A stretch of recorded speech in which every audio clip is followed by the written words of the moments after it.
Uppala gate ರಾಷ್ಟ್ರೀಯ ಹೆದ್ದಾರಿಯಲ್ಲಿ ಬುಧವಾರ ಸಂಜೆ ಆಟೋ ರಿಕ್ಷಾ ಹಾಗೂ ಕಾರು ನಡುವೆ ಅಪಘಾತ ಸಂಭವಿಸಿ ಅಪಘಾತದಲ್ಲಿ ರಿಕ್ಷಾ ಚಾಲಕರೊಬ್ಬರು ದಾರುಣವಾಗಿ ಸಾವನ್ನಪ್ಪಿದ ಘಟನೆಯೂ ನಡೆದಿದೆ. ಉಪ್ಪಳ ಗೇಟ್ ರಾಷ್ಟ್ರೀಯ ಹೆದ್ದಾರಿಯಲ್ಲಿ ಬುಧವಾರ ಸಂಜೆ ಆಟೋ ರಿಕ್ಷಾ ಹಾಗೂ ಕಾರು ನಡುವೆ ಅಪಘಾತ ಸಂಭವಿಸಿ ಅಪಘಾತದಲ್ಲಿ ರಿಕ್ಷಾ ಚಾಲಕರೊಬ್ಬರು ದಾರುಣವಾಗಿ ಸಾವನ್ನಪ್ಪಿದ ಘಟನೆ ನಡೆದಿದೆ.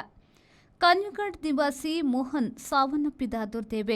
ಕಾನ್ಯಂಗಾಡ್ನಿಂದ ತಲಪಾಡಿ ಭಾಗಕ್ಕೆ ಆಗಮಿಸುತ್ತಿದ್ದ ಆಟೋ ರಿಕ್ಷಾಗೆ ತಲಪಾಡಿ ಭಾಗದಿಂದ ಕಾಸರಗೋಡು ಭಾಗಕ್ಕೆ ತೆರಳುತ್ತಿದ್ದ ಕಾರು ಡಿಕ್ಕಿ ಹೊಡೆದು ಈ ದುರ್ಘಟನೆ ಸಂಭವಿಸಿದೆ. ಅಪಘಾತದಲ್ಲಿ ಆಟೋ ರಿಕ್ಷಾ ಸಂಪೂರ್ಣ ನಜ್ಜುಗುಜ್ಜಾಗಿದ್ದು, ಸ್ಥಳೀಯರ ಹಾಗೂ ಅಗ್ನಿಶಾಮಕ ದಳದ ಸಹಾಯದಿಂದ ಆಟೋ ಚಾಲಕನನ್ನ ಹೊರಕ್ಕೆ ತೆಗೆಯಲಾಗಿದೆ. ಗಂಭೀರ ಗಾಯಗೊಂಡ ಚಾಲಕ ಸ್ಥಳದಲ್ಲೇ ಸಾವನ್ನಪ್ಪಿದ್ದಾನೆ. ಶವ ಮಂಗಲ್ಪಾಡಿ ಆಸ್ಪತ್ರೆಯ ಶವಾಗಾರದಲ್ಲಿ ಇರಿಸಲಾಗಿದೆ. ಸ್ಥಳಕ್ಕೆ ಮಂಜೇಶ್ವರ ಪೊಲೀಸರು ಆಗಮಿಸಿ ಪ್ರಕರಣ ದಾಖಲಿಸಿಕೊಂಡಿದ್ದಾರೆ. ರೆಹಮಾನ್ ಉದ್ಯಾವರ, ವಿ4 ನ್ಯೂಸ್, ಮಂಜೇಶ್ವರ. ಪೂರ್ಣ ಭರವಸೆಯ 10,100 ಕೋಟಿ ರೂಪಾಯಿ ವ್ಯವಹಾರ.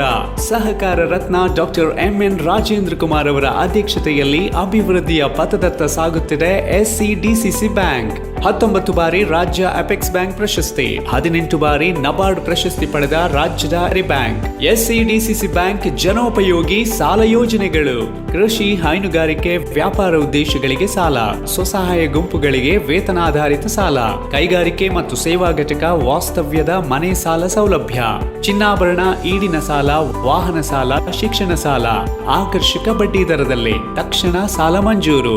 107 ವರ್ಷಗಳ ಸಾರ್ಥಕ ಸೇವೆಯಲ್ಲಿ ದಕ್ಷಿಣ ಕನ್ನಡ ಜಿಲ್ಲಾ ಕೇಂದ್ರ ಸಹಕಾರಿ ಬ್ಯಾಂಕ್ ನಿಯಮಿತ. ಪ್ರಧಾನ ಕಚೇರಿ, ಉತ್ಕೃಷ್ಟ ಸಹಕಾರಿ ಸೌಧ, ಕೊಡಿಯಾಲ್ ಬೈಲ್, ಮಂಗಳೂರು.